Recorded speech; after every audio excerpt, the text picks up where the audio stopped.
to be honest with you, I have not seen. Maybe we've already gotten to that, but I identified a niche for a video. I wanted to know. I've not seen on your channel anywhere, on any of your channels or anywhere on any of your social media, anywhere online, like you just explaining how the hell a 19, 20-year-old young lady ended up where she's at right now. And so I just wanted to ask you if I could ask. I already kind of did about your story and what are all the different things that you've done.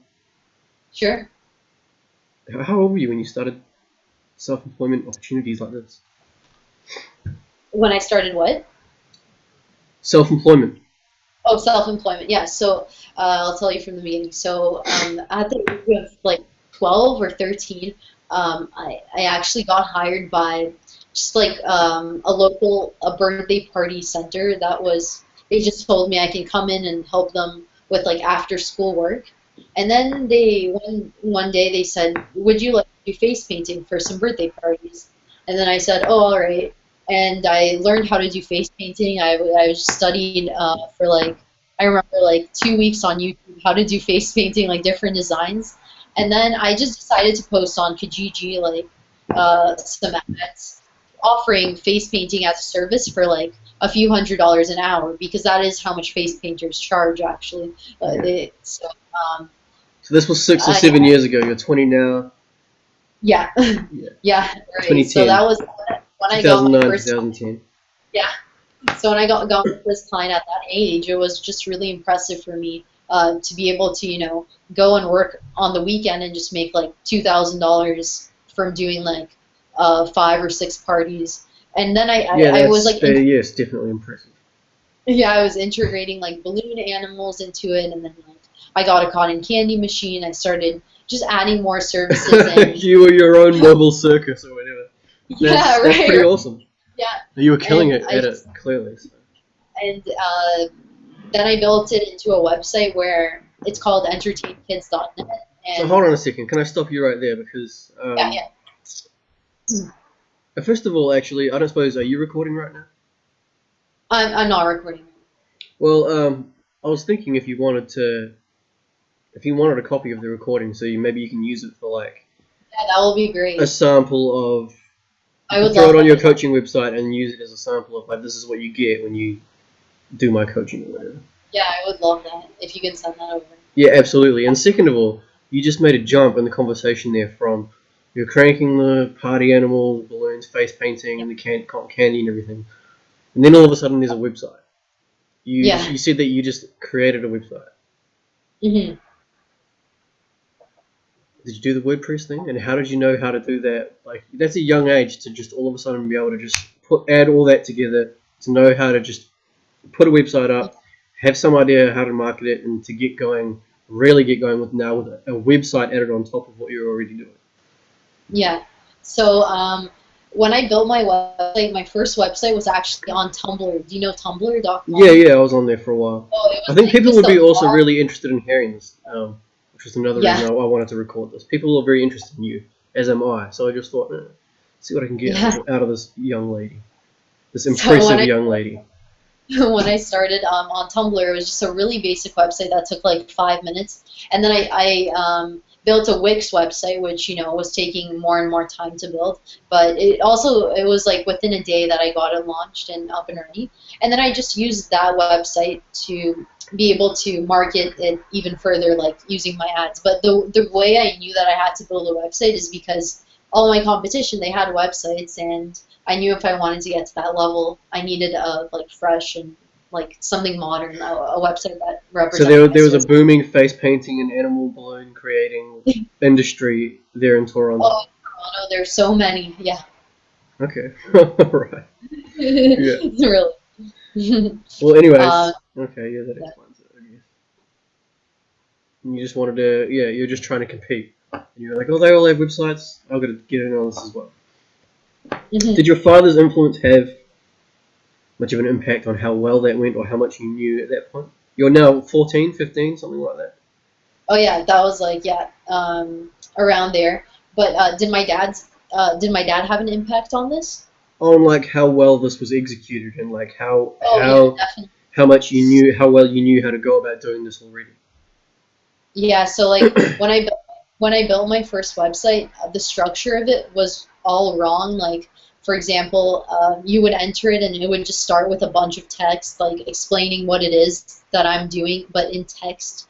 And my dad told me to convert that into a video, and then and then I had the prices right away, right after the description. But he said the prices have to be all the way at the end of the website. First, you have to like make kind of a funnel where the user is going through and getting to know you, getting to know you, getting to know you, knowing why you're different, and then only you show them the prices, and then there's the contact form. So never put the prices at the front, and kind of build Yeah. a funnel where you show testimonials, previous work, where you show like about you, like different videos and stuff, and then only show the price. So I I would structured agree. it. Yeah, it sounds like your old man knows what he's doing in terms of producing a Yeah, website. Because that's pretty right. much exactly what I learned when I was at school. Not that I mean I didn't finish, but it's the first thing that we do when I started. And I'm sure my Yeah, school was not the only one where when you enroll website design, you don't even necessarily jump into code for a few weeks. The first thing you learn is how to structure it properly. What's it called? A call to action or whatever it is, and it's supposed to be yeah, like prominent on your website and stuff like that. yeah, So you go through all that. You go through Photoshop first, and you don't even start coding for maybe a couple of weeks because it's yeah, very important. yeah, So yeah, that's cool. So you had your dad hooking you up with that, and so now your balloon animal face painting mobile circus business is cranking. But you're yeah. not doing that anymore. You moved Yeah, on from so that. actually, so now I gave that business over to my dad, and he kind of manages it all because I saw a much better opportunity for me doing videos and selling a digital product.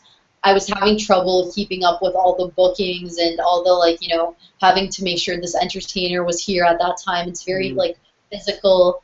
You have to think about where certain things are all the time, but with digital, it's like I'm creating a product and then it's kind of just like online, That it's is in the something that I air. wanted to ask you about also. There's so many questions. I hope it's alright if I'm interrupting you. So you said your dad was already in the face painting industry when you built that brand, that franchise for yourself, and then you handed it over to him.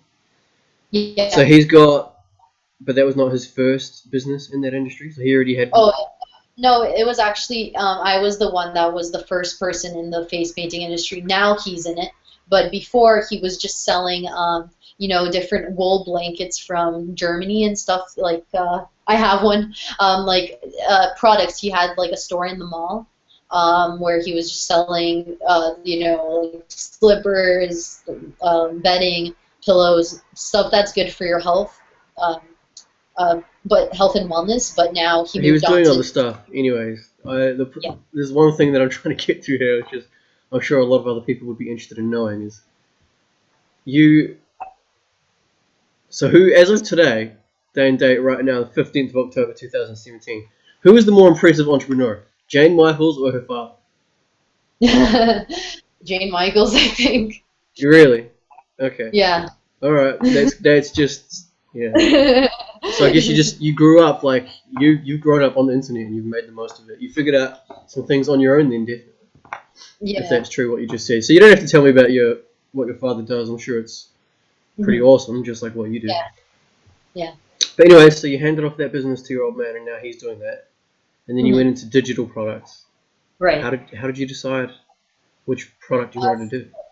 So when I'm doing my entertainment business, I needed an explainer video for my like business to show them that I have special promotion for face This painting. are you talking about Boost Your Media here? Yeah, so yeah. So I no, I'm saying that how I came up with Boost Your Media is that I needed an explainer video myself. And so I was looking at companies and they were charging crazy amounts, like $20,000 for 1 minute of animation, right? Which is like an insane amount. Yeah. And then I figured out that there's actually softwares where I can make it for a much more of an affordable price. So like I can sell the animations for around $300 a minute, and I can still make a profit. So I just learned a different software. Like it's a bit simpler than Adobe Animate. It's called Go Animate. It's just online. And I learned that software, and now I make animations using that software. But the reason I went into this business is because I saw that there was a lack of people that are doing it for an affordable price. So I wanted to be that problem solver for that Alright, and now problem. you're getting there. You're definitely getting there. So how long have you been in this niche now for? Or I've been, niche? I Do would you say say niche I've or been doing, niche? I don't know, niche, I say niche, but Yeah, so many people say different. But I would say since the age of 15, I've been doing it. Yeah. 15. So that's 4 or 5 years. Damn, I had no idea Yeah. you're so deep in the rabbit hole of this industry. That industry. Oh, that's pretty cool. Yeah, I made Yeah. like over 400 animation videos for different businesses already. Oh, I had no idea. You got a logo? I'm Got a what? curious about whether or not I've seen your work around and just didn't even realize it. Oh, no, it's just like, explainer videos on people's websites, so it's not like it goes viral. It's just really to explain their specific product, so You're right. Yeah. probably low chance that you saw that. Yeah. Oh well. Anyways, that's cool, and thank you very much for the story. And also, are you not? That can't be the only thing that you're doing right now. Are you not like? Have you not got multiple income streams of income right now? So I would say just the animation business is the main one, of course, Mm. but YouTube revenue from Google Ads Yep, I'm aware and of that. on my website. I mean, on my YouTube videos, Channels. and Yep. so I'm producing content. Trying to do it daily, but right now it's weekly. But that's an income stream, and then also Patreon, like where people can just donate to me. I have a few supporters on there, I was curious about and whether you're still on Patreon. Yeah. yeah, yeah, I have a Patreon, but it's I don't advertise it that much. It's just like linked on my YouTube channel and in a very like hard to find area. I should promote it more. Mm. And doing when I do YouTube live streams, sometimes people donate because YouTube now came out with a new feature where whenever you're live streaming, if people Make want to you stand donate. out in the Oh video, right. yeah, I didn't even know yeah, that. How long ago did they bring that up? 2 or 3 months ago. Oh, okay. Did not even know that. Okay, good to know. Anyways,